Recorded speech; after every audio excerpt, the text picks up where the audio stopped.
अभिनव झा की अनोखी कक्षा में आपका फिर से एक बार बहुत-बहुत स्वागत है। हम लोग यहाँ पर बात कर रहे हैं सीए फाइनल के डायरेक्ट टैक्स का हमारा वनडे रिवीजन। वनडे रिवीजन कहने का हमारा मतलब ये है कि यहाँ पर एक ही दिन के अंदर में यानी कि करीब 15 से 18 घंटे में मैं पूरे डायरेक्ट टैक्स को रिवाइज़ करवा के दूँगा। जी हाँ, 100% सिलेबस को रिवाइज़ करवा के दूँगा। ज़्यादातर फैकल्टी क्या करते हैं कि छोटे-मोटे टॉपिक्स को छोड़ देते हैं और इम्पोर्टेंट टॉपिक को ही कवर करवा के देते हैं। यहाँ पर सारे सिलेबस को मैं आपको रिवाइज़ करवा के दूँगा। इसके साथ-साथ आपको मैं ध्यान दिला दूँ कि यहाँ पर सारे नोटिफिकेशन, अमेंडमेंट्स और सर्कुलर जो है यहाँ पर कवर किए रहेंगे। जहां भी जरूरत रहेगा वहां पर भी मैं केस लॉ का भी रेफरेंस लूंगा और प्रैक्टिकल एग्जांपल भी लूंगा। मैं उम्मीद करता हूं कि इन वीडियोस को देखते सुनते वक्त में आपका पूरा कंसंट्रेशन बना रहेगा, जिसके लिए आप अच्छी क्वालिटी का हेडफोन का इस्तेमाल करोगे। लिखने के लिए, मार्क करने के लिए, अंडरलाइन करने के लिए मैं अलग से टाइम नहीं देने वाला, इसीलिए आप अच्छी क्वालिटी का हेडफोन के साथ साथ आप पॉज बटन का इस्तेमाल करोगे अगर आपको कुछ भी लिखना हो, मार्क करना हो या अंडरलाइन करना हो। अगर अपने एग्जाम के एक दिन पहले इन वीडियोस को आप देख सुन रहे हो तो आप क्या करोगे, एग्जाम के वन डे बिफोर एग्जामिनेशन अगर इन वीडियो को देख रहे हो तो आप इसको डाउनलोड करके वीएलसी मीडिया प्लेयर में स्पीड बढ़ाकर सुनोगे, ताकि आपका पूरा सिलेबस और भी जल्दी कवर हो पाए और आपको सेल्फ स्टडी करने का भी टाइम मिल पाए। ये एक प्रकार का पूरी तरह से डायरेक्ट टैक्स का रिफ्रेशमेंट है, जो कि आपको सारी बातों को याद दिला के देगा। चाहे आपने कहीं पर भी कोचिंग ली हो, कहीं पर भी ट्यूशन पढ़ा हो या सेल्फ स्टडी की हो, उससे कोई फर्क नहीं पड़ता है। ये वीडियो आपको बहुत इंटरेस्टिंग लगेगा। मैं उम्मीद करता हूं कि इन वीडियो को आप बहुत पसंद करोगे, और अगर आप यूट्यूब पे देख रहे हो तो प्लीज लाइक जरूर कर देना और हमारे चैनल को सब्सक्राइब जरूर कर लेना। मैं आपको एक चीज और बता दूं कि हमारा एक चैनल, दूसरा चैनल है जिसका लिंक मैं डिस्क्रिप्शन में डाल दूंगा, यूट्यूब चैनल के इस वीडियो के डिस्क्रिप्शन में डाल दूंगा। आप उसको सब्सक्राइब कर लेना। वहां पर मैंने बहुत सारे सॉल्यूशन बताए हैं। सॉल्यूशन मतलब मोटिवेशन से ज्यादा मैं सॉल्यूशन पर बिलीव करता हूं, इसलिए सॉल्यूशन बताएं कि सारा दिन आपका इफेक्टिव स्टडी कैसे हो। अगर आपको पढ़ाई करते वक्त में नींद आती है तो फिर आप क्या करो, एग्जाम के रात के एक दिन पहले अगर आपको नींद नहीं आई, एग्जाम के एक रात पहले अगर आपको नींद नहीं आती है तो फिर अगले दिन को आप कैसे मैनेज करो ताकि आपका एग्जाम पर उसका कोई इफेक्ट ना पड़े रात भर जागने का। तो ये सारी चीजें जो छोटी छोटी बातों को मैं जो है वहां पर कवर करता हूं, तो वो आपके लिए बहुत इंपॉर्टेंट हो सकता है। इसीलिए उस चैनल का नाम है सीए, सीएमए, सीएस और सीएस अड्डा। ठीक है, उस चैनल का नाम है। प्लीज आप इस चैनल को सब्सक्राइब कर लेना, ये हमारा ही चैनल है। तो हम लोग फिलहाल बात करते हैं हमारे सीए फाइनल के डायरेक्ट टैक्स के जो आपका रिवीजन है उसके बारे में हमारी चर्चा। यहाँ पर बात आती है सबसे पहले टैक्स रेट की। तो इससे पहले मैं आपको बता दूं कि ये फाइनेंस एक्ट 2020 पर आधारित ये वीडियोस है। फाइनेंस एक्ट 2020 का मतलब प्रीवियस ईयर 2021 हो गया। प्रीवियस ईयर 2021 का मतलब 1/4/20 से लेकर 31 मार्च 21 तक, 2021 तक जो इनकम कमाया है उसका असेसमेंट ईयर 21-22 में होगा। 21-22 आपका assessment year, relevant assessment year होगा। उसके हिसाब से हम लोग यहाँ पर टैक्स रेट देखते हैं। तो टैक्स रेट पहले बात करते हैं इंडिविजुअल हफ की। इंडिविजुअल हफ के लिए फाइनेंस एक्ट 2020 ने 2 ऑप्शन दिया हुआ है। बोला गया है कि या तो आप ओल्ड टैक्स रिजाइम में जाओ, जिसको आप स्लैब वाला ऑप्शन बोलते हो, स्लैब वाला ऑप्शन में जाओ, नहीं तो आप क्या करो, 115 बीएसी में बताया गया है। 115 बीएसी की चर्चा हम लोग थोड़ी देर में बात करेंगे। 115 बीएसी में बताए गए रेट को ऑप्ट कर लो। यह ऑप्शन केवल इंडिविजुअल हफ के लिए है, तो ये ऑप्शन आपको ऑप्ट करना रहेगा। अब फॉर एग्जांपल अगर मान लीजिए कि आप किसी कंपनी में एम्प्लॉय हो और सेक्शन 192 में आपका टीडीएस कटना है, तो अपने एम्प्लॉयर को आप क्या करोगे, अपने एम्प्लॉयर को आप इंटीमेशन दोगे। इंटीमेशन देके क्या बोलोगे कि आप दोनों में से कौन सा ऑप्शन लेना चाहते हो, एम्प्लॉयर को बताओगे। एम्प्लॉयर को बताने के बाद आप दोबारा अपना ओपिनियन बदल नहीं सकते हो, लेकिन हाँ, अगर रिटर्न फाइल करते वक्त में 139 सबसेक्शन 1 के हिसाब से जब अपना आईटीआर आप फाइल करते रहोगे, तब आपको लगता कंफ्यूज हो और लगता है कि नहीं, हमारा जो ऑप्शन एम्प्लॉयर को बताया, जैसे एम्प्लॉयर को मान लीजिए स्लैब वाला बोला और वो आपको अब पसंद नहीं है, 115 बीएसी में जाना चाहते हो, तो रिटर्न के टाइम में आप क्या करो, 115 बीएसी में जो है ना अपना रिटर्न डाल दो और डिफरेंशियल टैक्सेस वगैरह का पेमेंट कर दो तो चलेगा। ठीक है, तो ये एस्टिमेटेड इनकम के हिसाब से टीडीएस कटता है सेक्शन 192 में, इनकम टैक्स एक्ट में, जो कि टीडीएस चैप्टर में आपको पढ़ना है। बाकी ओल्ड टैक्स रिजाइम में जो टैक्स रेट की बात करते हैं उसमें कोई चेंज नहीं है। यहाँ पर 115 बीएसी हम लोगों को एक नया सेक्शन पढ़ना है, जो थोड़ी देर के बाद मैं बताऊंगा आपको, थोड़ी देर के बाद, इसलिए थोड़ा सा पेशेंस रखो और मैं याद भी दिलाऊंगा। फिलहाल हम लोग बात करते हैं, जहां तक बात करते हैं कि ओल्ड टैक्स रिजाइम के बारे में, जो कि इंडिविजुअल हफ के लिए है, उसमें प्रीवियस ईयर से कोई भी चेंजेस नहीं आया। इसका मतलब क्या हो गया कि पहले इंडिविजुअल अगर कोई बंदा है और रेसिडेंट है तो 60 साल से कम का है, नॉन रेसिडेंट है तो किसी भी एज का है, हफ है, एओपी पीओआई है, उसको कैटेगरी ए का स्लैब वाला जो है रेट लगता है। यानी कि रेसिडेंट इंडिविजुअल है प्लस रेसिडेंट है तो 60 साल से कम उम्र होना चाहिए। ध्यान रहिए, पहला स्लैब के लिए 2.5 लाख तक वाले जो स्लैब जिसको हम लोग बोलते हैं बेसिक एग्जम्पशन 2.5 लाख तक वाले को। नॉन रेसिडेंट है तो कोई भी एज का होगा ना, यही वाला स्लैब में जाना पड़ेगा। नॉन रेसिडेंट है तो कोई भी एज होगा, यही वाले स्लैब में जाना पड़ेगा। हफ के लिए भी ये स्लैब एप्लीकेबल है और ये ओपीबीआई के लिए भी ये स्लैब एप्लीकेबल है। तो पहले 2.5 लाख तक नील, पहले 2.5 लाख तक नील, यानी कि अगर मेरा इनकम 2.5 लाख तक का ही है तो मेरे को टैक्स बिल्कुल नहीं लगेगा, नील, क्योंकि बेसिक एग्जम्पशन लिमिट में ही आ जाएगा। अगले 2.5 लाख तक, यानी कि अगर मेरा इनकम 2.5 लाख से ऊपर है और 5 लाख तक है, तो उस सिचुएशन में अगले 2.5 लाख पर 5%, अगले 2.5 लाख पर 5%। उसके बाद अगर मेरा इनकम 5 लाख से भी अबव है, अगर मेरा इनकम 5 लाख से भी अबव है, तो फिर मैं 20% की कैटेगरी में चला जाऊंगा। पहले 2.5 लाख तक नील, अगले 2.5 लाख पर 5% और अगले 5 लाख पे 20%। यानी कि पहली बात हम लोगों ने देखी, पहले 2.5 लाख को 5 लाख बनाने की कोशिश की गई और 5 लाख से 10 लाख पे गए। 10 लाख से अबव अगर इनकम है तो फिर 30% का टैक्स लगेगा। ठीक है, अब मान लीजिए मेरा इनकम 1 करोड़ का है, तो पहले 2.5 लाख पे नील, अगले 2.5 लाख पे 5% यानी कि 12,500, उसके बाद अगले 5 लाख पे 20% यानी कि 1 लाख, और अब ये 10 लाख तक खपत हो गया इतना दूर में, 90 लाख बचा। 1 करोड़ में से 10 लाख तक का हम लोगों ने स्लैब निकाल दिया, अब 90 लाख बचा, तो उस 90 लाख पे 30% यानी कि 27 लाख का टैक्स लगेगा यानी कि टोटल 28,12,500 ये टैक्स लगेगा अगर मेरा इनकम 1 करोड़ है। तो मेरा इनकम अगर 50 लाख है तो यहाँ पर क्या होगा, पहले 2.5 लाख पर नील, अगले 2.5 लाख पे आपका 5% और उसके बाद नेक्स्ट 5 लाख पे 1 लाख 20% और उसके बाद 40 लाख जो बच गया, 40 लाख पे आपका 30% यानी कि 12 लाख, यानी कि 13,12,500 मेरे को टैक्स लगेगा अगर 50 लाख का इनकम है तो। ये 1 करोड़ और 50 लाख का कैलकुलेशन मैंने क्यों कर दिया अभी, क्योंकि सरचार्ज बताते वक्त में मैं मार्जिनल रिलीफ बताते वक्त में मैं इस कंप्यूटेशन का यूज करूंगा, इसीलिए मैंने यहां पर बता दिया, क्योंकि एग्जांपल मुझे लेना है वहां पर, तो पहले ही मैंने यहां पर इसका टोटल टैक्स निकाल के दिखा दिया। इसमें सरचार्ज ऐड होगा, health and education cess add होगा, उसकी चर्चा हम लोग बाद में करेंगे। बहरहाल हम लोग बात करते हैं कि अगर आप इंडिविजुअल हो, रेसिडेंट हो और 60 साल या उससे कम है आपका एज, 60 साल या उससे ज्यादा है आपका एज, 60 और मोर हो। 60 और मोर कब देखा जाएगा, any time during the previous year, यानी कि प्रीवियस ईयर एंड तक भी अगर 60 ईयर रहता है ना, तो भी जो है वो मान लिया जाएगा कि आपका जो है वो 60 year any time during the previous year, तो आपको ये वाला बेनिफिट मिल जाएगा। यानी कि जो कैटेगरी 2 वाला हमारा स्लैब है उसका सीनियर सिटीजन वाला बेनिफिट मिल जाएगा, लेकिन 80 से कम होना चाहिए, 80 से कम होना चाहिए, क्योंकि 80 अगर हो गया ना, 80 और मोर है, तो उस सिचुएशन में 5 लाख तक बेसिक एग्जम्पशन लिमिट होता है, 5 लाख तक बेसिक एग्जम्पशन लिमिट होता है। मैं मान के चल रहा हूँ ये सारी बातें आपको पता है, मैं जल्दी जल्दी यहाँ पर केवल रिवाइज करवा के चलूंगा, बहुत ज्यादा जो है मैं यहाँ पर इन सब बातों पर फोकस नहीं करूंगा, क्योंकि फिलहाल इतना ज्यादा हमारे लिए इंपॉर्टेंट नहीं है, क्योंकि यहाँ पर हम लोग केवल रिवाइज करें, वन डे रिवीजन है, यहाँ पर सब कुछ बहुत फास्ट करके देखना है। तो पहले 3 लाख पर सीनियर सिटीजन को, यानी कि 60 और मोर वाले को बट लेस देन 80 वाले को, पहले 3 लाख पे नील, अगले 2 लाख पे, देखो 3 लाख को 5 लाख बनाने की कोशिश की, यहाँ पर भी 2.5 लाख को 5 लाख बनाने की कोशिश की थी, तो 3 लाख में 2 लाख ऐड किए तो 5 लाख तक का इनकम हो गया। अगले 2 लाख पे 5%, नेक्स्ट 5 लाख पे 20% और अबव 10 लाख पे 30% का टैक्स लगेगा। जहां तक हम लोग बात करते हैं, अगर इंडिविजुअल कोई बंदा है प्लस रेसिडेंट है प्लस 80 और मोर उसका एज है any time during the previous year, तो पहले 5 लाख तक उनका बेसिक एग्जम्पशन लिमिट होता है, यानी कि पहले 5 लाख तक नील, लेकिन ये 5% वाले में फॉल ही नहीं करेंगे, क्योंकि यहाँ पर हम लोगों को 5 लाख को 5 लाख बनाने के लिए जीरो में ऐड करना पड़ेगा, इसकी वजह से हम लोग ये फॉल ही नहीं करेंगे। अगले 5 लाख पे 20% और अबव 10 लाख पे 30%। मैं उम्मीद करता हूँ कि ये आसान सी बातें हैं, हर सीए स्टूडेंट को पता होती है, तो आप ये चीज समझ गए होंगे। फिलहाल मैं यहाँ पर बात करता हूँ एक रिलीफ के बारे में, 87A। 87A इसका मतलब क्या होता है, 87A का मतलब यहाँ पर होता है कि ये जो 5 लाख तक का इनकम है ना, उस पर सरकार चाहती है कि किसी भी प्रकार का कोई भी टैक्स ना आए। तो अगर कोई बंदा इंडिविजुअल है प्लस रेसिडेंट है, जी हाँ, इंडिविजुअल और रेसिडेंट को ही केवल ये सीनियर सिटीजन वाला, सुपर सीनियर सिटीजन वाला और 87A वाला रिलीफ मिलता है। उसका इनकम 5 लाख तक का है, तो उस सिचुएशन में यहाँ पर क्या होगा, टैक्स और 12,500 whichever is lower, 12,500 whichever is lower का 87A में रिलीफ लग जाएगा। 87A 12AA वाले को 112A वाले को नहीं लगता है। 112A क्या होता है कि जो स्पेसिफाइड सिक्योरिटी पर अगर सिक्योरिटी ट्रांजैक्शन टैक्स पे किया गया है, तो 1 लाख के अबव पर, यानी कि 1 लाख तक माफ है, 1 लाख के अबव तक पर 10% के रेट से टैक्स लगता है, ऐसा 112A कहता है। अब यहाँ पर इस बात को हम समझते हैं 87A को, 87A को हम यहाँ पर समझते हैं। आपने देखा अगर कोई मिस्टर राम है, मान लीजिए मिस्टर राम इंडिविजुअल भी है प्लस रेसिडेंट भी है, प्लस इसका इनकम 6 लाख है, इस 6 लाख में 112A वाला इनकम जो है वो 2 लाख का बनता है और बैलेंसिंग फिगर नॉर्मल इनकम यानी कि 4 लाख का बनता है। अब आप देख सकते हो कि तीनों कंडीशन को ये पूरा करता है, इंडिविजुअल है, रेसिडेंट है और इसका इनकम मात्र 5 लाख तक है।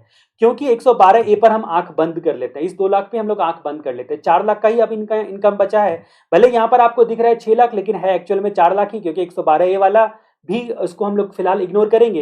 यानी कि 87 ए का रिलीफ इनको मिल जाएगा, 87 ए का रिलीफ मिल जाएगा। यानी कि इनका इनकम बैलेंसिंग फिगर 4 लाख हो गया। 4 लाख पे टैक्स बनता है आपका, कितना बनेगा 4 लाख पे टैक्स? देखो आपको फटाक से जो है ना कैलकुलेशन करना है। पहले 2.5 लाख पे आपको नील, उसके बाद अगले 2.5 लाख पे सॉरी अगले 1.5 लाख पे आपको कितना परसेंट हो गया? 5% हो गया। 5% का मतलब 7,500। तो 7,500 और 12,500 विच एवर इज लोअर, यानी कि ये उनका 87 ए का रिलीफ मिल जाएगा। 7,500 87 ए के तहत रिलीफ मिल जाएगा उसको। 112 ए पे जहां तक बात करते हैं कि आपको पता है कि 1 लाख तक टैक्स नहीं लगता है, 1 लाख के ऊपर 10% लगता है। तो ये 2 लाख में 1 लाख माइनस हो जाएगा और 1 लाख पे 10% के रेट से टैक्स लगेगा। ये मिस्टर राम की कहानी हम लोगों ने देख ली। अब हम लोग बात करते हैं हमारे अगले कंसेप्ट के बारे में, जहां पर हम लोग जानेंगे आपका जो मेन कंसेप्ट है 115 BAC वाला। ये स्लैब वाली कहानी हम लोगों ने कंप्लीट की है। उसके बाद हम लोगों को यहाँ पर सरचार्ज के बारे में डिस्कशन करना है। उससे पहले मैं आपको 115 BAC बता देना चाहता हूँ कि जो ऑप्शन मैंने आपको बताया था कि स्लैब वाला ऑप्शन के अलावा दूसरा ऑप्शन इनके पास है, वो आगे की कहानी है, लेकिन मैं फिलहाल आपको यहीं पर बता देना चाहता हूँ। अब यहाँ पर बात करते हैं 115 BAC का। अगर आप नॉर्मल इंडिविजुअल्स हो तो नॉर्मल स्लैब वाले ऑप्शन में जाओ, और नहीं तो आप 115 BAC का ऑप्शन में जाओ। ये फाइनेंस एक्ट 20 बोलता है। अब ये किसके लिए बेनिफिशियल है, किसके लिए नहीं है, उसकी चर्चा भी हम लोग यहाँ पर करेंगे। अगर आप एक इंडिविजुअल हो, चाहे आप रेसिडेंट हो या नॉन रेसिडेंट हो, उससे कोई फर्क नहीं पड़ता है। यहाँ पर बोला इंडिविजुअल अगर आप हो तो, और आपका एज लेस देन 60 हो, 60 और मोर हो, 80 और मोर हो, कोई फर्क नहीं पड़ता है, आप 115 BAC में जा सकते हो। आपको केवल रिटर्न फाइल करने से पहले ऑप्ट करना पड़ेगा। एक बार ऑप्ट कर लिया तो आपको लाइफ टाइम 115 BAC ही में जाना पड़ेगा। लेकिन अगर आपने एक बार ऑप्ट आउट कर दिया, लाइफ टाइम लेना था, ऑप्ट आउट कर दिया, तो सब्सिक्वेंटली आपको नहीं मिलेगा, सब्सिक्वेंटली नॉट अवेलेबल। तो कहने का मतलब क्या है कि 115 BAC एक बार ऑप्ट करो तो हमेशा के लिए ऑप्ट करो। अगर किसी साल आगे चल के ऑप्ट नहीं किया तो भैया फिर दोबारा मत मांगना, उस साल तो नहीं मिलेगा, आगे भी नहीं मिलेगा कभी। ठीक है, ये बात आपने जानी। 115 BAC क्या कहता है? 115 BAC बोलता है ना कि कुछ डिडक्शन आप मत लो, कुछ डिडक्शन वगैरह सब आप मत लो, कुछ एग्जम्पशन वगैरह सब मत लो, तो हम आपको ये ऑप्शन देंगे। इसका मतलब जिनके पास इंश्योरेंस वगैरह सब नहीं है उनके लिए एक सुनहरा अवसर है, 115 BAC में वो जा सकते हैं। अब 115 BAC का ऑप्शन जहां तक हम लोग बात करते हैं, तो यहाँ पर बात आती है कि आप यहाँ पर देख सकते हो कि आपका 2.5 लाख इनकम को यहाँ पर मैंने कैटेगरी पे बांटी है। ठीक है, ये आपका लैक्स में इनकम है और सारे रुपीज में इनकम है। 2.5 लाख, फिर 2.5 लाख के बाद 5 लाख, 7.5 लाख, 10 लाख, 12.5 लाख और 15 लाख। ठीक है, इस तरह से जो है आप पहले इनकम को बांटोगे, 2.5, 5, 7.5, 10, 12.5 और 15, मतलब 2.5 लाख करके बढ़ाते चले जाओगे, 15 तक जाकर रुक जाओगे। ठीक है, तो 2.5 लाख तक यहाँ पर भी नील, यानी कि आप देखो 2.5 लाख तक नील, यानी कि आप अगर इंडिविजुअल प्लस रेसिडेंट हो, सॉरी इंडिविजुअल हो और क्या बोलते हैं लेस देन 60 वाले हो या फिर नॉन रेसिडेंट हो, तो उस परिस्थिति में देखा तो 2.5 लाख तक नील वाला वो वाला कंसेप्ट यहाँ पर एप्लीकेबल होगा। अगले 2.5 लाख पे यहाँ पर बोला कि 5% का टैक्स लगेगा, जो कि हमारा अब तक का कहानी सेम था, यानी कि सेम एज ओल्ड, यहाँ तक की कहानी सेम है। यहाँ तक की बात करते हैं कि 87 ए भी इस 115 BAC वाले में मिलता है। ठीक है, 115 BAC का जो सेक्शन है ना, 115 BAC का सेक्शन है ना, वो पूरे एक्ट को ओवरराइड करते हुए ये रेट बताता है कि पूरे एक्ट में कुछ भी लिखा हो ये वाला रेट आपको लगेगा अगर ऑप्शन आप लेते हो तो। लेकिन चैप्टर 12 को ओवरराइड नहीं करता है, यानी कि चैप्टर 12 वाला जो आमदनी है वो चैप्टर 12 के रेट से ही लगेगा। जिस चैप्टर 12 में क्या क्या आता है वो हम लोग बाद में जानेंगे। फिलहाल मैं आपको याद बता दूं कि 111 ए वाला आता है, जिसमें आप क्या करते हो, सिक्योरिटी पे 15% लेते हो शॉर्ट टर्म कैपिटल गेन पे। 112 आता है, 112 ए आता है, और उसके बाद बहुत सारे कुछ कुछ सेक्शंस आते हैं जिसमें आपका 115 बी हो गया, डबल बी हो गया, 115 BBD हो गया, BBE हो गया, BBG हो गया, ठीक है, और BBF हो गया। ये सारे जो है चैप्टर 12 में आते हैं। ये चैप्टर 12 हम लोग थोड़ी देर में जानेंगे कि इसको छोड़कर इसमें जो चीजें दी गई है ना, वो इसी के रेट से टैक्स लगेगा। ठीक है, फॉर एग्जांपल 111 ए अगर आपका इनकम है तो 15% से ही लगेगा। ठीक है, तो चैप्टर 12 को छोड़कर बाकी सब इनकम पर आप इस तरीके से टैक्स दे सकते हो। तो पहले 2.5 लाख पे नहीं, अगले 2.5 लाख पे 5%।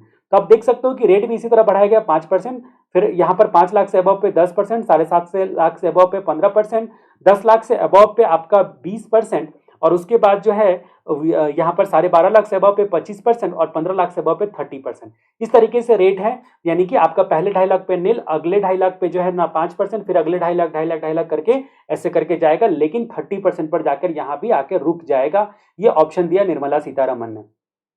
अब जहां तक बात करते हैं कि 5 लाख तक की इनकम की कहानी तो सेम है, अगर आप रेसिडेंट हो और इंडिविजुअल हो, अगर आप 87A वगैरह सब लेना चाहते हो तो 12A को ओवरराइड नहीं करेगा, बाकी पूरे एक्ट को ओवरराइड करके ये रेट लगेगा। अब यहाँ पर मैं एक चीज यहाँ पर गौर करना चाहूँ कि किसके लिए ये फायदेमंद है, किसके लिए ये फायदेमंद है 115 BAC लेना। पहली बात तो आपके पास 80C वगैरह सबका पॉलिसी वगैरह नहीं हो, ये सारी चीजें ध्यान में रख लेना है। उसके अलावा दूसरा देख लेना है कि अगर आपका इनकम 5 लाख से अबव है, अगर आपका इनकम 5 लाख से अबव है तो उस सिचुएशन में यानी कि नेक्स्ट 2.5 लाख पे आपको कितना बोला, 10% लगेगा, 10% लगेगा। अब हम लोग बात करते हैं हमारे पुराने स्लैब के बारे में। पुराने स्लैब में जैसे ही बोला था कि 5 लाख से अबव जाता है तो 20%, तो पुराने स्लैब का रेट यहाँ पर हम लोगों ने लिखा ओल्ड टैक्स रिजाइम में, और करंट में हमको कितना लग रहा है, 10% लग रहा है। अब किस चीज पे लगा है, 2.5 लाख पे लगा, यानी कि 25,000 का फायदा है हमको 115 BAC यहाँ पर लेने से। अगर हमारा इनकम 7.5 लाख से भी ज्यादा है तो उस सिचुएशन में 7.5 लाख से ज्यादा है लेकिन 10 लाख तक, तो 20% पुराने स्लैब के हिसाब से रेट लगता था, और यहाँ पे हमको लग रहा है 15%, तो 20% माइनस 15%, यानी कि 5% टैक्स हमको लगेगा किस पर, 2.5 लाख पे, यानी कि 12,500 प्लस ये वाला 25,000 ऐड हो जाएगा, यानी कि 37,500 का यहाँ पर फायदा है। फिर अगर मेरा इनकम 10 लाख से भी ज्यादा है, 10 लाख से भी ज्यादा है, अगर मेरा इनकम 10 लाख से ज्यादा होता था तो पुराने टैक्स रिजाइम में 30% के स्लैब में चले जाते थे। इसका मतलब यहाँ पर हमको कितना स्लैब रेट है, 20% है, यानी कि हमको पुराने टैक्स रिजाइम के हिसाब से 30% माइनस करंट में 20% मात्र लग रहा है, 10% किस चीज पर, 2.5 लाख पे, और ये 37,500 इसमें ऐड करेंगे क्योंकि अब तक के इनकम का ये बेनिफिट था, तो टोटल बेनिफिट मेरा 62,500 हो जाएगा। अब यहाँ पर बात करते हैं कि अगर मेरा इनकम 12.5 लाख से भी ज्यादा है तो ओल्ड टैक्स रिजाइम के हिसाब से 10 लाख से ऊपर 30%, और यहाँ पर बोलता है 25% लगेगा, इसका मतलब 2.5 लाख पे, यानी कि ये आपका 12,500 हो जाएगा। 12,500 में हम लोग 62,500 को ऐड कर देंगे अब तक का बेनिफिट का, 75,000। अब आप गौर करोगे ना, आगे का कैलकुलेशन आप कर सकते हो, 75,000 का मैक्सिमम फायदा हो सकता है। 115 BAC में बहुत ज्यादा फायदा नहीं है, 75,000 का आपको मैक्सिमम फायदा हो सकता है। इसका मतलब आपको बहुत चीजें इसमें फॉरगो करनी पड़ेगी। 115 BAC का कंडीशन ये है कि बहुत सारी चीजें आपको छोड़नी पड़ेगी, ये बात गौर करनी है कि आपको वो छोड़ने से घाटा है या फायदा है, वो सारे कैलकुलेट करके फिर डिसीजन लेना है कि किस तरीके से आपको, या तो आप कौन से में जाना चाहते हो, नॉर्मल स्लैब में जाना चाहते हो या 115 BAC वाले में जाना चाहते हो, ये बात आपको सोचना पड़ेगा। अब हमारी कहानी आगे बढ़ती है कि भैया कंडीशन क्या क्या है फॉरगो करने का, तो मैंने जो है हेडवाइज बांटा हुआ है कंडीशन यहाँ पर। सबसे पहले आपको फॉरगो करना पड़ेगा लीव ट्रेवल अलाउंस। जी हाँ, लीव ट्रेवल अलाउंस आपको फॉरगो करना पड़ेगा। हाउस रेंट अलाउंस भी आपको फॉरगो करना पड़ेगा। सेक्शन 10 का 14 में कुछ स्पेशल अलाउंस है, एक्सेप्ट कुछ आइटम को छोड़कर यहाँ पर स्पेशल अलाउंस जो है वो फॉरगो करना पड़ेगा। MP MLA का जो अलाउंस होता है ना, वो उनको फॉरगो करना पड़ेगा। ये सिर्फ दिखाने के लिए जो है वो डाल दिए MP MLA वाले कि भाई हम भी बहुत बड़े त्यागी हैं, लेकिन एक्चुअल में आप जानते हो कि उनका इनकम तो ऑब्वियसली ज्यादा होगा। अब उनका इनकम बहुत ज्यादा होगा तो उस सिचुएशन में जाहिर सी बात है कि वो लोग जो है वो 115 BAC वगैरह सबके चक्कर में क्यों पड़ेंगे। अब हम लोग बात करते हैं कि फॉरगो करना पड़ेगा चैप्टर 6। जी हाँ, 80C से लेकर 80U तक आपको फॉरगो करना पड़ेगा। 80C से लेकर 80U आपको नहीं मिलेगा, लेकिन आपको 80JJAA मिल जाएगा, यानी कि न्यू वर्कर को अपॉइंटमेंट करने पर जो आपको डिडक्शन मिलता है, ठीक है, 80LA आपको मिल जाएगा। ये इंडिविजुअल के लिए 80C से लेकर 80U तक आएगा सैलरी वालों के लिए, लेकिन उसके अलावा भी मैं बाकी लोगों के बारे में भी बता दे रहा हूं। यहाँ पर 80JJAA तो सबको मिलता है, यानी कि जो आप न्यू वर्कर अपॉइंटमेंट करते हो जिस पर आपको डिडक्शन मिलता है, एडिशनल जो आप पेमेंट करते हो उस पर, ठीक है, 3 सालों तक डिडक्शन मिलता है। तो न्यू वर्कर, जग में आया न्यू वर्कर, इसीलिए इसका नाम डाला 80JJAA, जग में आया न्यू वर्कर करके आप याद रख सकते हो JJAA सेक्शन को।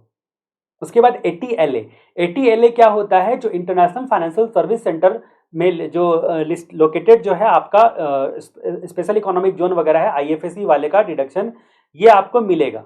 मतलब ये सारे चैप्टर 6 का कुछ भी नहीं मिलेगा, पर ये 3 मिलेगा। 80CCD का सबसेक्शन 2 मिलेगा। जी हाँ, 80CCD का सबसेक्शन 2 मिलेगा। ये गौरतलब है कि 80CCD का सबसेक्शन 2 मिलेगा, यानी कि आप अगर जो गवर्नमेंट का न्यू पेंशन स्कीम होता है उसमें पैसा जमा करते हो तो उस सिचुएशन में 10% plus of basic plus DA, 10% of basic plus D, और गवर्नमेंट एम्प्लॉई है तो 14%, गवर्नमेंट एम्प्लॉई है तो 14% ऑफ बेसिक प्लस डी है, और actual which ever is lower का आपको यहाँ पर क्या मिलता था, 80cc सबसेक्शन 2 में डिडक्शन मिलता था, जो इंप्लॉयर कंट्रीब्यूट करता है, इंप्लॉयर कंट्रीब्यूट करता है। यानी कि यहाँ पर आपने देखा कि इतने सारे फॉरगो करने पड़ेंगे, लीव ट्रेवल अलाउंस फॉरगो करना पड़ेगा, उसके अलावा आपने देखा हाउस रेंट अलाउंस, फिर स्पेशल अलाउंस, एमपीएमएलए का अलाउंस, उसके अलावा चैप्टर 6A का डिडक्शन 80cc 80U वाला, एक्सेप्ट आपका क्या बोलते हैं उसको 80LA, उसके 80JJAA और 80CCD का सबसेक्शन 2 को छोड़कर बाकी सब फॉरगो करना पड़ेगा। उसके अलावा ध्यान रहे कि आपको सेक्शन नंबर 16 का डिडक्शन भी फॉरगो करना पड़ेगा। जी हाँ, सेक्शन नंबर 16 में स्टैंडर्ड डिडक्शन 50,000 तक का जो आप फायदा उठाते हो, उसके अलावा आपका प्रोफेशनल टैक्स का डिडक्शन लेते हो, फिर इंटरटेनमेंट टैक्स 5,000 तक का जो डिडक्शन आप लेते हो, ये तीनों सेक्शन नंबर 16 को फॉरगो करना पड़ेगा। तो इतने सारे त्याग करने के बाद आपको 115 BAC मिलेगा। फिर जहां तक हम लोग बात करते हैं कि एक और अगला हेड के बारे में चर्चा करते हैं कि house property head. House property head में आपको क्या करना पड़ेगा, बहुत बड़ी बात है कि सेक्शन 24 का जो सबसेक्शन बी होता है, यानी कि आपका इंटरेस्ट 2 लाख तक का जो रिडक्शन मिलता है ना, उसको फॉरगो करना पड़ेगा, उसको फॉरगो करना पड़ेगा। उसके बाद बिजनेस इनकम पीजीपीपी हेड की बात करते हैं। अगर आप पीजीपीपी हेड वाले हो तो उस सिचुएशन में सेक्शन 32 सबसेक्शन 2A का यानी कि एडिशनल डेप्रिसिएशन में फॉरगो करना पड़ेगा।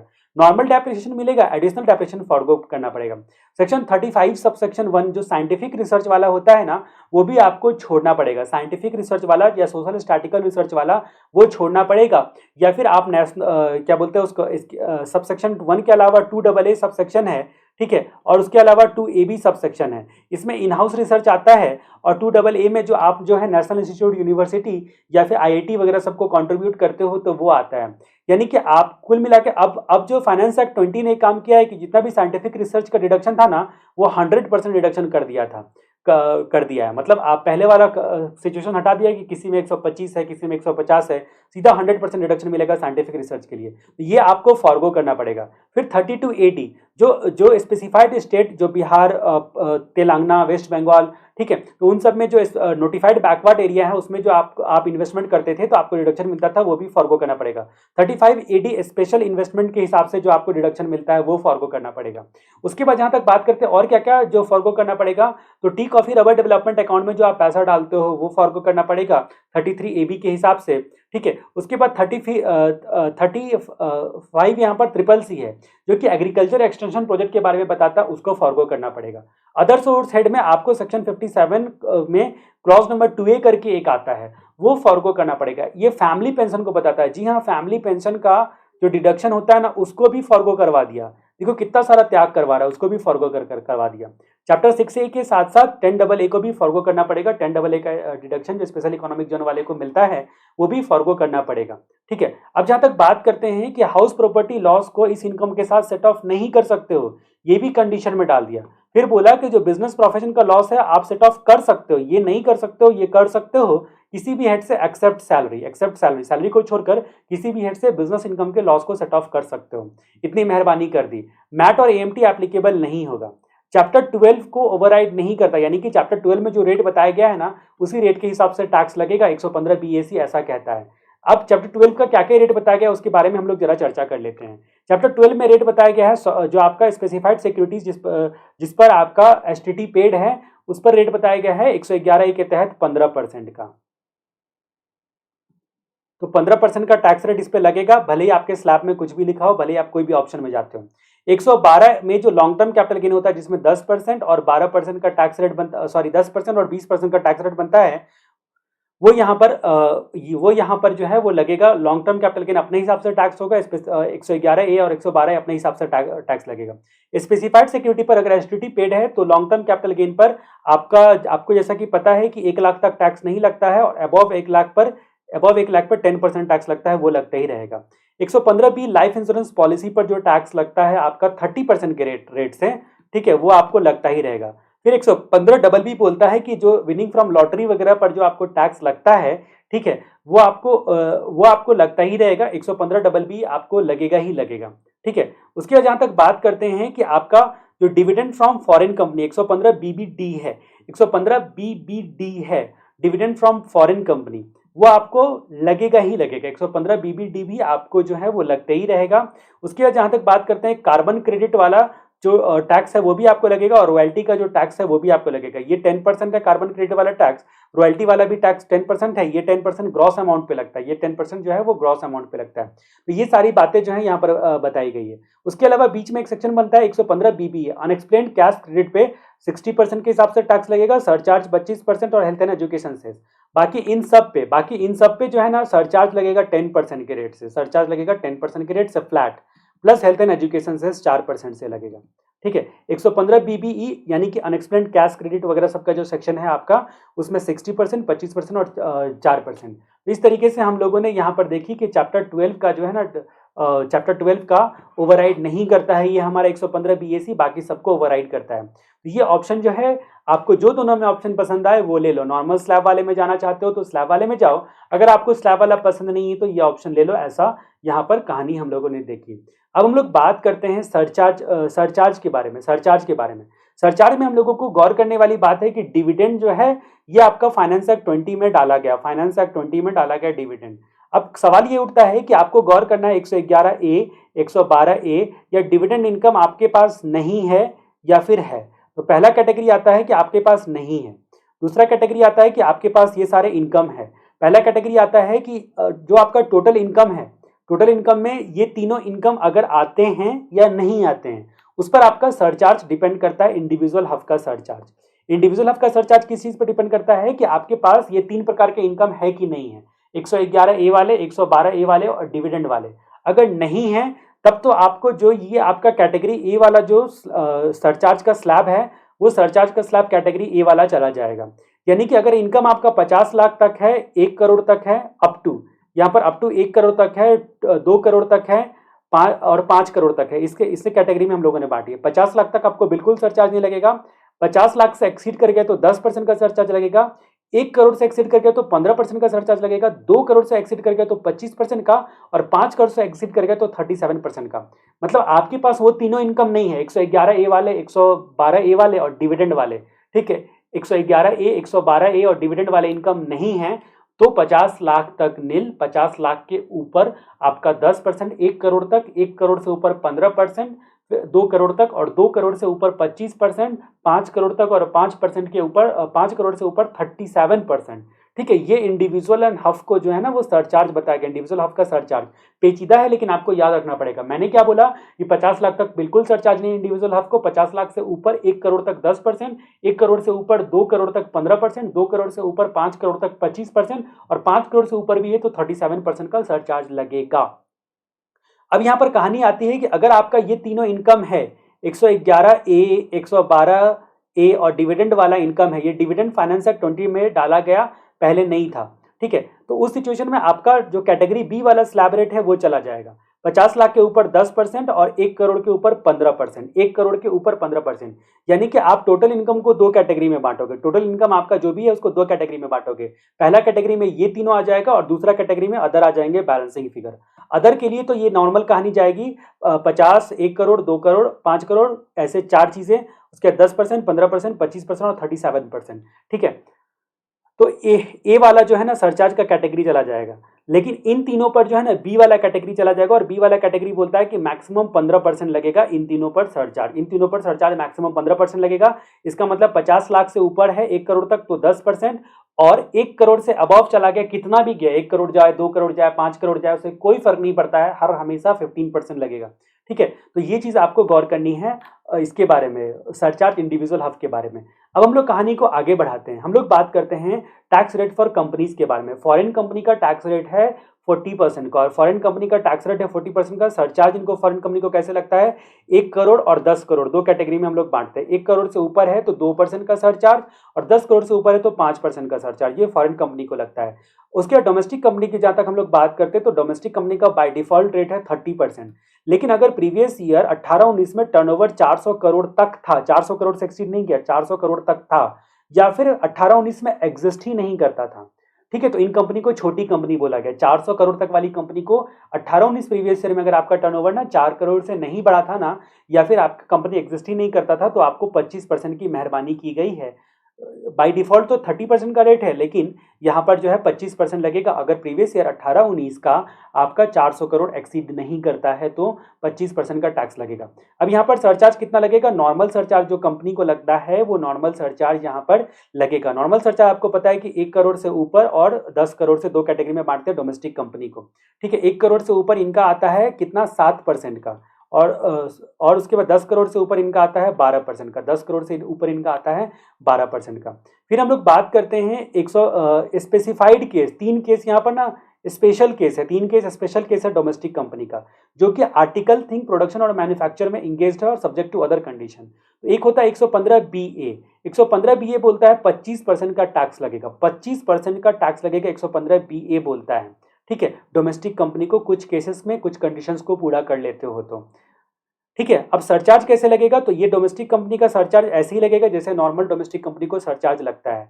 यहाँ पर बाय डिफॉल्ट वाले को भी यही सरचार्ज लगेगा और क्या बोलते हैं इसको, 115 BA वाले को भी यही सरचार्ज लगेगा।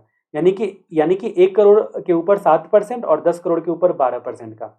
उसके बाद एक कंपनी आता है 115 BAA, बा बोलता है खुद से 22, यानी कि BAA बोलता है 22। कुछ स्पेसिफाइड डोमेस्टिक कंपनी को 22% का ऑप्शन है, प्लस 10% सरचार्ज फिक्स लगेगा, plus 4% health and education cess लगेगा। ठीक है, तो 22%, 10% और 4% सब्जेक्ट टू अदर कंडीशन, जो कि हम लोग थोड़ी देर में जानेंगे। उसके बाद तीसरी प्रकार की डोमेस्टिक कंपनी आती है बाब।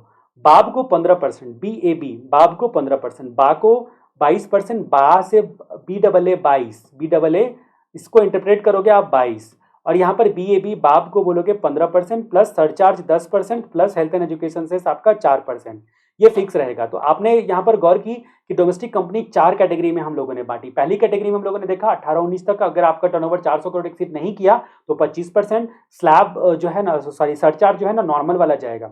ये सरचार्ज के लिए जो 1 करोड़ या 10 करोड़ देखते हैं उसमें सारे इनकम को कवर करते हैं, 111A, 112 और 112A और अदर इनकम सबको कवर करते हुए 1 करोड़ से ऊपर 7% और 10 करोड़ से ऊपर 12% सरचार्ज लगाते हैं। ठीक है, ये बात ध्यान में रखनी है। BAA में 22% प्लस 10% प्लस 4% और BAB में 15% प्लस 10% प्लस 4% का हेल्थ एंड एजुकेशन सेस लगेगा। ये बातें जो हैं आप लोगों ने जानी। अब हम लोग कहानी को आगे बढ़ाते हैं। हम लोग बात करते हैं टैक्स रेट फर्म का, LLP का और लोकल अथॉरिटी का। फर्म, LLP और लोकल अथॉरिटी का टैक्स का रेट है 30%, ये तीनों का 30% है। फिर यहाँ पर बोला गया कि ये सारे इनकम को जोड़कर अगर आपका 1 करोड़ से एक्सीड करता है तो सरचार्ज 12% का लगेगा फर्म, LLP और लोकल अथॉरिटी को। उसके बाद हम लोग बात करते हैं आपका कोऑपरेटिव सोसाइटी के बारे में। यहाँ पर कोऑपरेटिव सोसाइटी में 115 BAC के बाद एक सेक्शन आया है 115 BAD, ये आपका फाइनेंस एक्ट 20 में आया है। ठीक है, तो फाइनेंस एक्ट 20 ने 115 BAC तो इंट्रोड्यूस किया इंडिविजुअल हफ के लिए, और BAD इंट्रोड्यूस कर दिया आपका 115 BAD इंट्रोड्यूस कर दिया रेसिडेंट कोऑपरेटिव सोसाइटी के लिए। ठीक है, जिसकी चर्चा हम लोग थोड़ी देर में अभी जानेंगे। और यहाँ पर मैं आपको जो बता दूंगा वो तो एकदम क्लियर ही है। पहले कोऑपरेटिव सोसाइटी की बात हम लोग करते हैं। पहले 10,000 तक उनको 10% का टैक्स लगता है। जी हाँ, यहाँ पर बेसिक एग्जम्पशन लिमिट जैसा कुछ नहीं है। फर्स्ट 10,000 तक 10% का टैक्स लगेगा, अगले 10,000 पे 20% का टैक्स लगेगा। ये यानी कि 20,000 अगर कमाते हैं तो यहाँ पर पहले 10,000 पे 10% और अगले 10,000 पे 20% टैक्स लगेगा। और अबव 20,000, यहाँ पर अबव 20,000 30% का टैक्स लगता है। कोऑपरेटिव सोसाइटी को 20,000 के अबव 30% का टैक्स लगेगा। ये तो स्लैब आपने समझ लिया। अब हम लोग बात करते हैं कि अगर रेसिडेंट है प्लस कोऑपरेटिव सोसाइटी है तो उनके पास ऑप्शन है 22% का टैक्स देने का। 22% का किस में था? BAA में था। 115 BAA में था, 115 BAA कंपनी के केस में था 22% का ऑप्शन। तो इसी तरह 22% का ऑप्शन इनको भी दिया गया, प्लस 10% फिक्स सरचार्ज उन्हीं लोगों की तरह, बा और बाब की तरह, और 4%। ऑल कंडीशन 115 BAC का सेटिस्फाइड होना चाहिए। जी हाँ, 115 BAC में इंडिविजुअल हफ के लिए जो भी कंडीशन हम लेके देखे थे ना, वो सारे कंडीशन सेटिस्फाइड यहाँ पर होने चाहिए। ठीक है, अब हम लोग बात करते हैं कि 115 BBE क्या बोलता है? अनएक्सप्लेन्ड कैश क्रेडिट वगैरह। जो अनएक्सप्लेन्ड कैश क्रेडिट वगैरह होता है उसका इनकम आपको पता है कि 60% से टैक्स लगता है, प्लस सरचार्ज यहाँ पर 25% का है। सरचार्ज यहाँ पर 25% का ध्यान रहे, plus 4% health and education cess. यानी कि 115 BBE में सरचार्ज जो है वो 25% का ज़्यादा सरचार्ज है, क्योंकि ये चोरी बेईमानी का पैसा है। उसके बाद हम लोग बात करते हैं हेल्थ एंड एजुकेशन सेस की। हेल्थ एंड एजुकेशन सेस जैसा कि आपको पता है कि टैक्स में सरचार्ज ऐड करने के बाद और मार्जिन रिलीफ को घटाने के बाद लगता है। ठीक है, मार्जिन रिलीफ को घटाने के बाद हेल्थ एंड एजुकेशन सेस 4% का लगता है।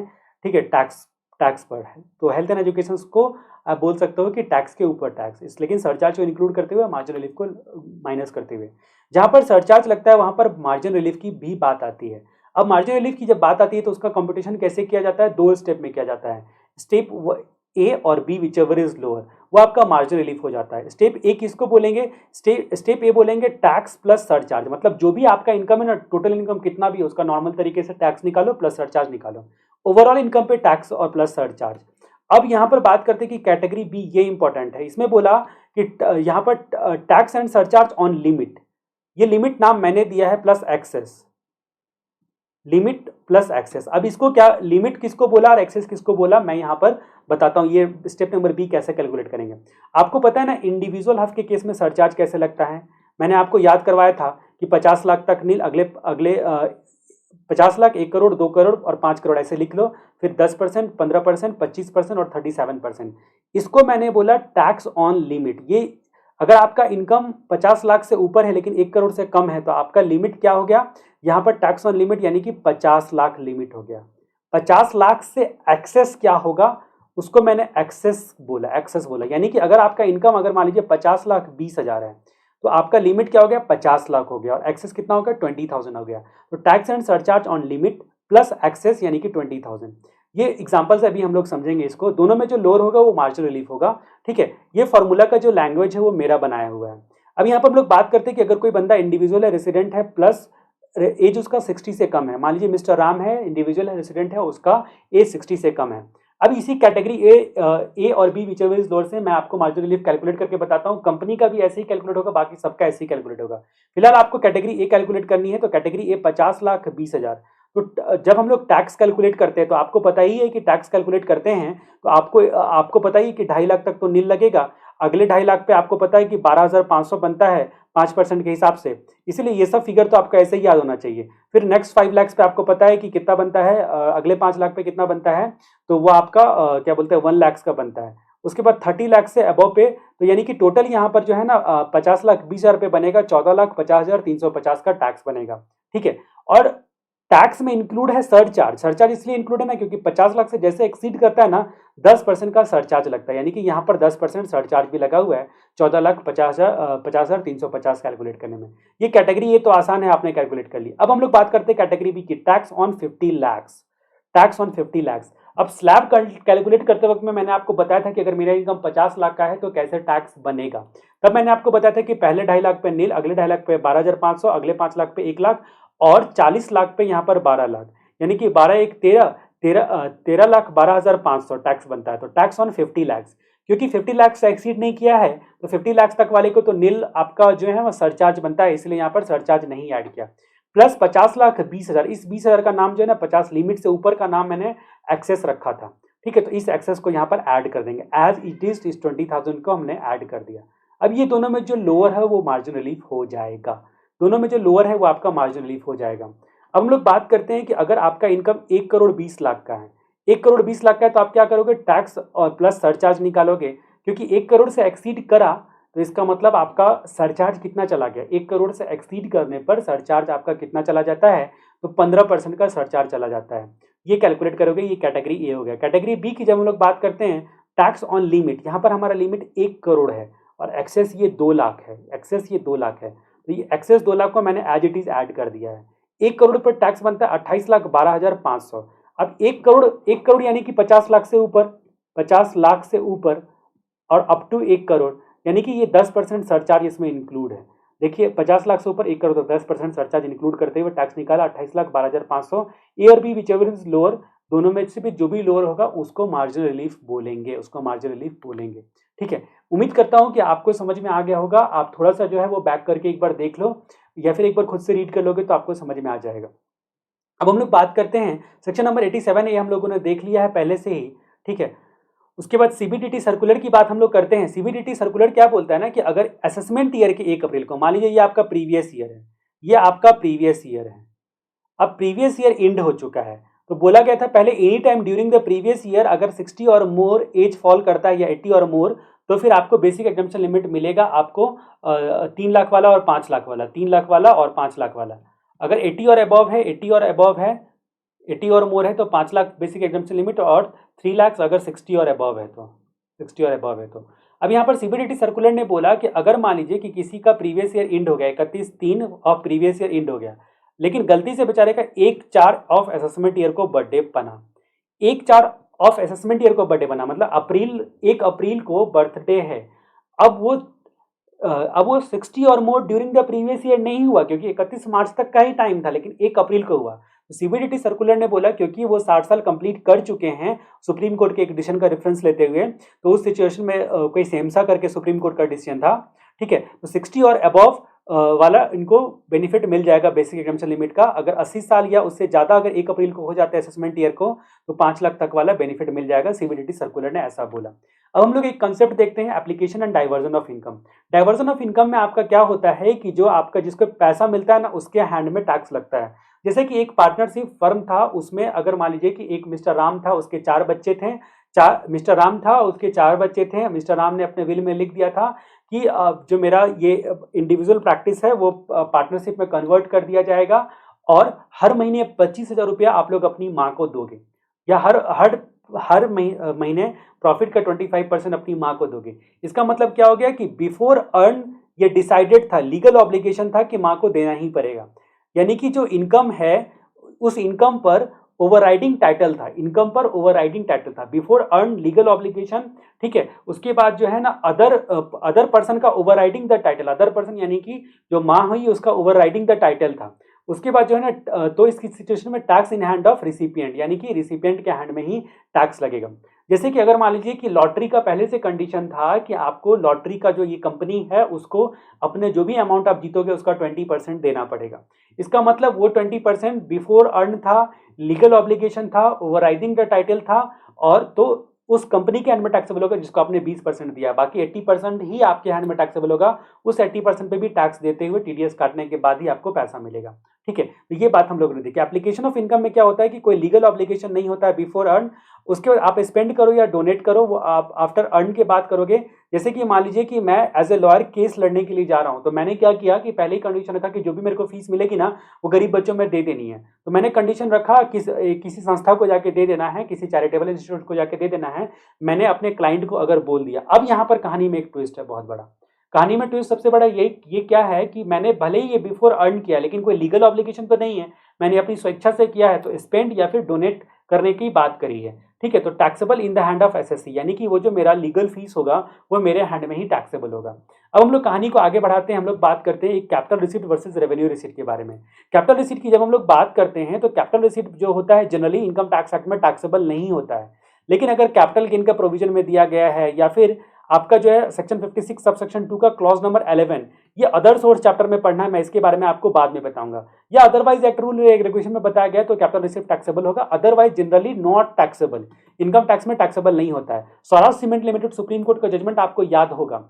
उस स्वराज सीमेंट लिमिटेड के केस में क्या होता है कि लिक्विडेटेड डैमेज आपको मिलता है क्योंकि आपको मशीन टाइम पर नहीं मिल पाया, आप प्रोडक्शन स्टार्ट नहीं कर पाए टाइम पे, प्रोडक्शन स्टार्ट नहीं कर पाए तो कॉन्ट्रैक्ट पूरा नहीं कर पाए तो आपको नुकसान हो गया। तो आपने कंपनी पर केस कर दिया कि भैया तुमने टाइम पर मेरे को मशीन दे दिया होता तो मैंने अपना ऑब्लिगेशन पूरा कर लिया होता, मेरे को पैसा कमाई हो गया होता। उसके बदले में आपको कंपनसेशन दिया, लिक्विडेटेड डैमेज दिया। तो लिक्विडेटेड डैमेज एक कैपिटल रिसीट है, उस पर टैक्स नहीं लगेगा, ठीक है। रेवेन्यू रिसीट हमेशा टैक्सेबल होता है इनकम टैक्स में, ठीक है। ये बात हम लोगों ने जानी। अब हम लोग बात करते हैं स्पेसिफाइड कैटेगरी के टैक्स के बारे में। मैंने बोला था आपको डोमेस्टिक कंपनी के केस में मैंने आपको क्या क्या क्या बातें बताई थी। डोमेस्टिक कंपनी के केस में मैंने आपको बताया था कि एक तो डोमेस्टिक कंपनी का बाय डिफॉल्ट 30% का रेट होता है और सरचार्ज जो है 1 करोड़ से ऊपर 7%, 10 करोड़ से ऊपर 12% लगता है। उसके अलावा मैंने बताया था कि अगर प्रीवियस ईयर 18-19 का टर्नओवर आपका 400 करोड़ एक्सीड नहीं करता तो 25% का रेट है आपका। दूसरा बताया था मैंने आपको 115 BA वाला डोमेस्टिक कंपनी। अब 115 BA वाला डोमेस्टिक कंपनी, फिर मैंने 115 BAA बा बोला था 22% वाला, इसके बाद 115 BAB बोला था आपको 15% वाला। अब यहीं पर हम लोग बात करते हैं 115 BA की 25% प्लस सरचार्ज। सरचार्ज 1 करोड़ से ऊपर 7% और 10 करोड़ से ऊपर 12%। अब यहाँ पर बात करते हैं कि जो अगर ये कंपनी को क्या क्या क्राइटेरिया करना पड़ेगा। पहली बात तो आप प्रोडक्शन मैन्युफैक्चर में इंक्लूड हो आर्टिकल या थिंग के, या फिर आप आर्टिकल थिंग का डिस्ट्रीब्यूशन या डिस्ट्रीब्यूशन से रिलेटेड रिसर्च करते हो। तो कुछ डिडक्शन आपको नहीं मिलेगा, 10AA नहीं मिलेगा, एडिशनल डेप्रिसिएशन नहीं मिलेगा। उसके बाद जहां तक बात करते हैं कि 32AD नहीं मिलेगा, यानी कि जो नोटिफाइड बैकवर्ड एरिया का वाला जो डिडक्शन था वो नहीं मिलेगा। उसके बाद 35AD नहीं मिलेगा, स्पेशल इन्वेस्टमेंट वाला। 33AB भी आपको नहीं मिलेगा। यहाँ पर ये सारी चीजें आपको फॉरगो करनी पड़ेगी। तो 33AB जो tea coffee rubber development account में पैसा जमा करते हैं, 33ABA भी आपको नहीं मिलेगा, यानी कि जो 33ABA आपका जो यहाँ पर आप एक बार चेक कर लेना, ठीक है। 35CCC आपको ये था इसका, यहाँ पर 35CCC क्या था, एग्रीकल्चर एक्सटेंशन प्रोजेक्ट, ये भी नहीं मिलेगा। उसके बाद 35CCD जो आपका था वो आपका स्किल डेवलपमेंट, वो भी नहीं मिलेगा। चैप्टर 6A भी आपको नहीं मिलेगा। चैप्टर 6A में केवल 3 मिलेगा, 80LA जो कि इंटरनेशनल फाइनेंशियल सर्विस सेक्टर में लोकेटेड स्पेशल इकोनॉमिक जोन है, ये मिलेगा।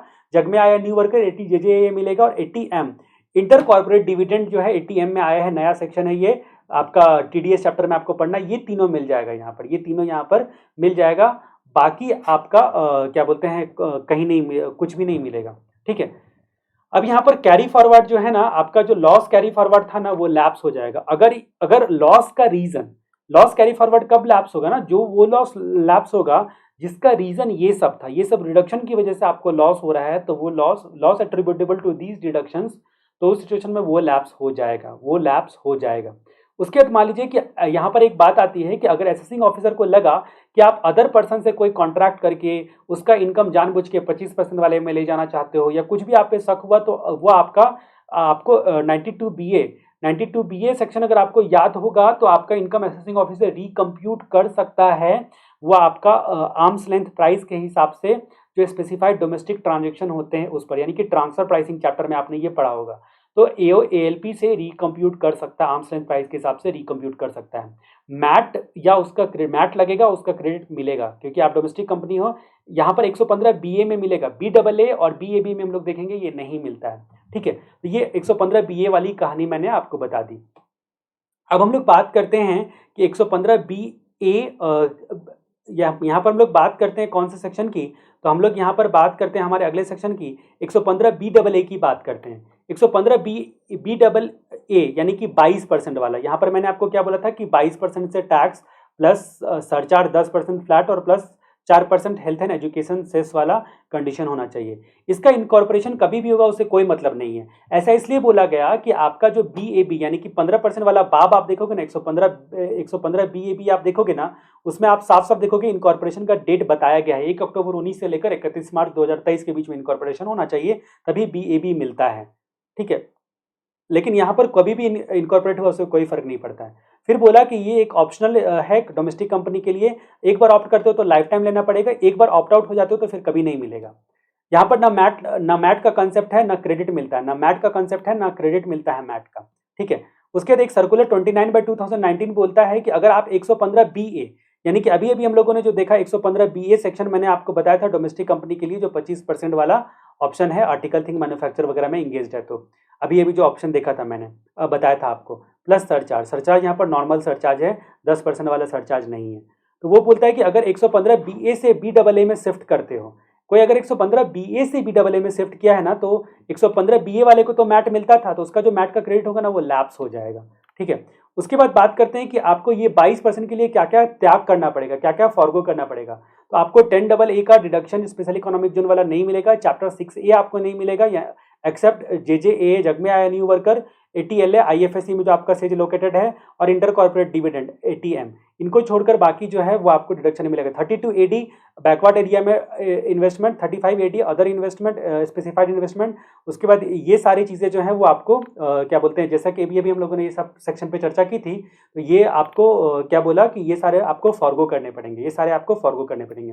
फिर जहाँ तक बात करते हैं कि और क्या क्या फॉरगो करना पड़ेगा, तो 33AB आपको बोलता है tea coffee rubber development account के बारे में, वो आपको फॉरगो करना पड़ेगा। 33ABA शायद ये भी आपका 33ABA स्किल डेवलपमेंट से रिलेटेड है, ठीक है। 35CCC agriculture extension project, 35CCD आपका ये स्किल ये क्या बोला आपको, ये आपको क्या बोलता है स्किल डेवलप, CCC आपको क्या बोलता है agriculture extension project, sorry agriculture extension project, और ये बोलता है स्किल डेवलपमेंट प्रोजेक्ट। ठीक है, ये दोनों भी आपको फॉरगो करना पड़ेगा।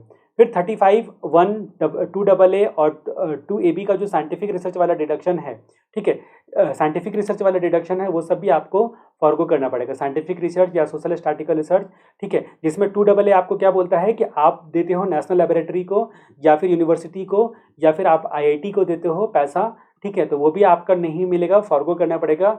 2 ए बी बोलता है इन हाउस रिसर्च करने के बारे में, और 35 ए बी आपका social science statistical research scientific research को बोलता है, ठीक है, social science statistical research, social science research और साइंटिफिक रिसर्च को बोलता है। ये सब फॉरगो करने पड़ेंगे आपको, ठीक है, ये सेक्शन लेने के लिए। अब यहाँ पर बात करते हैं कि ये जो 115 बी ए है या 115 बी ए बी है, इसने बोला कि पूरे एक्ट को ओवरराइड करता है, पूरे एक्ट ओवरराइड करता है, यानी कि उनको ओवरराइड करते हुए सेक्शन लगेगा एक्सेप्ट चैप्टर 12 ए। चैप्टर 12 को ओवरराइड नहीं करेगा। चैप्टर 12 को ओवरराइड नहीं करेगा, इसका मतलब कि चैप्टर 12 में जो सेक्शंस हैं, उसके सेक्शंस के टैक्स जो है ना एज इट इज़ लगते रहेंगे चैप्टर 12 के हिसाब से। अब चैप्टर 12 में आपको कौन कौन से सेक्शन है आपको पता ही है। यहाँ पर जो है ये जो भी सेक्शंस हैं, इस पर सरचार्ज का रेट है 10% फ्लैट और हेल्थ एंड एजुकेशन से 4%। लेकिन 115 बीबीई वाला जो अनएक्सप्लेन्ड कैश क्रेडिट है, उस पर रेट है 60% प्लस सरचार्ज 25% और प्लस हेल्थ एंड एजुकेशन से 4%, ठीक है। बाकी 111 आपको पता है कि 15% का रेट होता है किस चीज़ पर, जो स्पेसिफाइड सिक्योरिटी पर एसटीटी पेड किया गया है शॉर्ट टर्म कैपिटल गेन पर। लॉन्ग टर्म कैपिटल गेन वगैरह का आपको पता है कि 10% और 20% का टैक्स होता है। यहाँ पर 1 लाख से ऊपर 112 में स्पेसिफाइड सिक्योरिटीज़ पर आपका कितना परसेंट का रेट होता है, तो 10% का रेट होता है अबव 1 लाख। और उसके बाद 115 जो आपका बी आता है, 115 बी आपको क्या बोलता है, लाइफ इंश्योरेंस पॉलिसी के बारे में। लाइफ इंश्योरेंस पॉलिसी के बारे में टैक्स होता है, शायद 10% का रेट है। 115 डबल बी की बात हम लोग करते हैं अगर, तो 115 डबल बी आपको क्या बोलता है कि अगर मान लीजिए कि लॉटरी बिजनेस में कोई इंगेज है, ये बोलता है लॉटरी बिजनेस के बारे में, लॉटरी बिजनेस के में कोई इंगेज है तो 12.5% का टैक्स लगेगा, 12.5% का टैक्स लगेगा। 115 बीबीडी क्या बोलता है, 115 बीबीडी आपको बोलता है कि फॉरेन कंपनी पर डिविडेंड के टैक्सेशन के बारे में, तो 15% टैक्स लगता है फॉरेन कंपनी का डिविडेंड पर। 115 बीबीजी आपको बोलता है कार्बन क्रेडिट के बारे में, ग्रॉस अमाउंट पर कार्बन क्रेडिट टैक्स 10% का लगता है। 115 बीबीएफ आपको बोलता है कि रॉयल्टी के बारे में, रॉयल्टी के बारे में 115 बीबीएफ आपको पेटेंट रॉयल्टी के बारे में, तो ये आपका कितना हो गया, 10% का टैक्स हो गया। इन सब पे सरचार्ज 10% लगेगा, हेल्थ एजुकेशन से 4% लगेगा। अब हम कहानी को आगे बढ़ाते हैं। अब यहाँ पर बात करते हैं कि अगर 115 बी के कंडीशन में आपने डिफॉल्ट किया तो वो आपको जो है ना नहीं मिलेगा उस प्रीवियस ईयर में, और सब्सिक्वेंट फाइनेंशियल ईयर में भी नहीं मिलेगा। एक बार गलती कर दी तो हमेशा के लिए वो गलत हो जाएगा, आपको आगे कभी नहीं सुधरने का मौका मिलेगा। 115 बी ए बी सेक्शन की बात हम लोग करते हैं। एक बात यहाँ पर नोटिस करने वाली है कि अगर किसी कारण से 115 बी ए बी कोई नहीं ले पाता है, 15% वाला नहीं ले पाता है, तो उस सिचुएशन में वो बी डबल ए ले सकता है, 22% वाला ले सकता है, बी डबल ए ले सकता है। अगर 115 बी ए बी नहीं ले पाए तो 22% में वाले में चले जाओगे, 22% में जा सकते हो, रास्ता खुला है, 22% में चले जाओ, ठीक है। अगर ये आप नहीं ले पाए किसी कारण से, इसमें डिस्क्वालीफाई हो गए, तो आपके पास 22% वाला रास्ता है, उसमें चले जा सकते हो। अब ये बोलता है बीएबी क्या बोलता है कि अगर मान लीजिए कि न्यू कंपनी है, बीएबी का सबसे पहला क्राइटेरिया है कि न्यू कंपनी होना चाहिए। ध्यान में देने वाली बात है कि बीएबी का सबसे बड़ा क्राइटेरिया क्या है कि न्यू कंपनी होनी चाहिए, तभी ये डिडक्शन मिलेगा, ये बीएबी बोलता है, ठीक है। अगर न्यू कंपनी नहीं है तो उस सिचुएशन में ये डिडक्शन नहीं मिलेगा। न्यू कंपनी कहने का मतलब स्प्लिटिंग अप वगैरह से नहीं, स्प्लिटिंग अप या रिकंस्ट्रक्शन ऑफ एग्जिस्टिंग कंपनी से नहीं बनना चाहिए, एक्सेप्ट 33B का सिचुएशन, जहां पर गवर्नमेंट जो है वो रीएस्टेब्लिश करने का परमिशन देती है। तो 33B के अलावा स्प्लिटिंग अप से नहीं बनना चाहिए। दूसरा कि प्लांट एंड मशीनरी जो है हमेशा जो है ना नया यूज होगा, एक्सेप्ट मैक्सिमम 20% अगर इम्पोर्टेड है तो, ठीक है, पुराना यूज हो सकता है। ओल्ड बिल्डिंग चलेगा, ओल्ड बिल्डिंग चलेगा, लेकिन अगर ओल्ड बिल्डिंग में का इस्तेमाल आप होटल या फिर कन्वेंशन सेंटर के लिए करते थे और ATIB का डिडक्शन ले रखा है होटल बोलकर या कन्वेंशनल सेंटर बोलकर, तो ओल्ड बिल्डिंग भी नहीं चलेगा। तो न्यू कहने का मतलब अभी आपको समझ में आ गया, न्यू कहने का मतलब 3 क्राइटेरिया, स्प्लिटिंग वगैरह से नहीं बना हो, प्लांट एंड मशीनरी भी नया हो और ओल्ड बिल्डिंग चलेगा, एक्सेप्ट ATIB वाला होटल या कन्वेंशन सेंटर ना यूज किया जा चुका है पहले, तो फिर वो पुराना चलेगा, ठीक है। उसके बाद हम लोग को BAB को लेने के लिए भी यही सारे कंडीशंस हैं जो आपको फॉरगो करने पड़ेगा। एडिशनल डेप्रेशन में फॉरगो करना पड़ेगा, 32 AD बैकवर्ड एरिया वाला, 35 AD भी फॉरगो करना पड़ेगा, ठीक है। तो ये ही सारी चीज़ें हैं जो कि आपको फॉरगो करने पड़ेंगे। अब हम लोग बात करते हैं कि यहाँ पर भी बताया गया है कि सारे एक्ट को ओवरराइड करता है, BAB भी सारे एक्ट को ओवरराइड करता है एक्सेप्ट चैप्टर 12 को। चैप्टर 12 ऑलरेडी हम लोगों ने देख रखा है बहुत जगह कि इन सारे को छोड़कर इसमें 10% का सरचार्ज है प्लस 4% का हेल्थ एंड एजुकेशन सेस है। यहाँ पर 25% का सरचार्ज है, ठीक है, अनएक्सप्लेन्ड कैश क्रेडिट में। ये बातें हम लोगों ने जानी। उसके जहाँ तक हम लोग बात करते हैं कि यहाँ पर भी बोला कि अगर बीएबी का कंडीशन कभी कोई भी फेल कर जाते हो तो उस सिचुएशन में उस साल तो नहीं मिलेगा, आगे कभी भी नहीं मिलेगा। फिर बोला कि बीएबी में प्रोडक्शन और मैन्युफैक्चर ऑफ आर्टिकल थिंग में 2 बातें इंक्लूड होती है, लेकिन फाइनेंस एक्ट 20 ने बोला कि कुछ चीजें इंक्लूड नहीं होगी, मतलब ये production of manufacture of article thing नहीं कहलाएगा, ये production manufacture of article thing नहीं है, ठीक है। फाइनेंस एक्ट 2020 ने बोला, फाइनेंस एक्ट 2020 ने बोला क्या क्या इंक्लूड है। कोई भी आर्टिकल थिंग बनाते हो आप, इलेक्ट्रिसिटी भी जनरेट करते हो तो भी यहाँ पर बीएबी आपको मिलता है।